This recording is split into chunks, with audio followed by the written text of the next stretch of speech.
بسم اللہ الرحمن الرحیم۔ السلام علیکم۔ آج 2 جون بروز بدھ 2021 ہے۔ عمان اردو نیوز کے ساتھ میں ہوں ابو طلحہ۔ اب بڑھتے ہیں آج کی ہیڈ لائنز کی جانب۔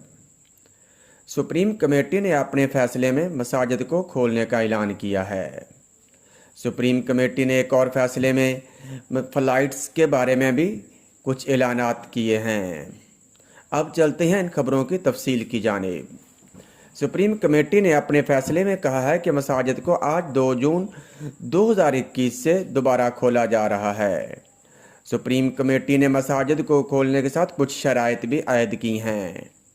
سپریم کمیٹی کا کہنا ہے کہ مساجد کو صرف اور صرف 5 وقتہ نماز کے لیے کھولا جائے گا، جس میں نماز جمعہ پر پابندی رہے گی۔ سپریم کمیٹی کا کہنا تھا کہ مساجد کے اندر 100 نمازی سے زیادہ داخل نہیں ہو سکیں گے، اور مزید کہا کہ نماز جمعہ کے لیے اگلے نوٹیفیکیشن تک نماز جمعہ پر پابندی رہے گی۔ سپریم کمیٹی نے اپنے دوسرے فیصلے کے اندر یہ اعلان کیا ہے کہ جو فلائٹس جن ممالک کے لیے بند کی گئی تھیں، بین کی گئی تھیں، جن پر پابندی عائد کی گئی تھی، ان ممالک کے لیے اس پابندی کو بڑھایا جا رہا ہے۔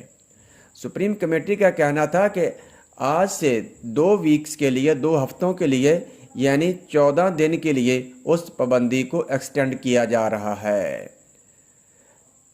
ان ممالک کے اندر خصوصاً پاکستان، ہندوستان، بنگلہ دیش، فلپائن، تھائی لینڈ، ملائیشیا، مصر اور دوسرے ممالک شامل ہیں۔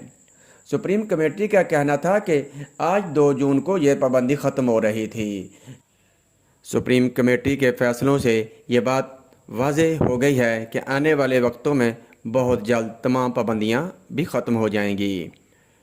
سپریم کمیٹی نے اپنے ان فیصلوں کے اندر رات 8 بجے سے صبح 4 بجے کا جو لاک ڈاؤن ہے اسے بھی ختم کیا ہے، اور مساجد کے اوپر سے بھی پابندی اٹھا لی گئی ہے، اور ویزوں کے اوپر جو پابندی تھی اسے بھی ابھی چند دنوں میں ختم کر دیا جائے گا۔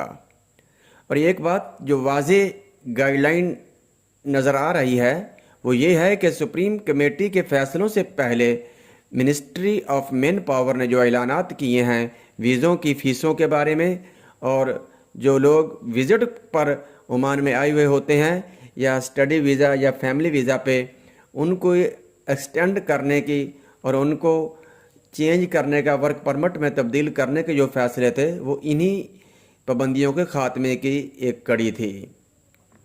اب صرف 2 ہفتوں کا وقت باقی ہے، 2 ویکس کے بعد فلائٹس بھی بحال ہو جائیں گی۔ ان خبروں کے ساتھ مجھے اجازت دیجیے۔ اللہ نگہبان۔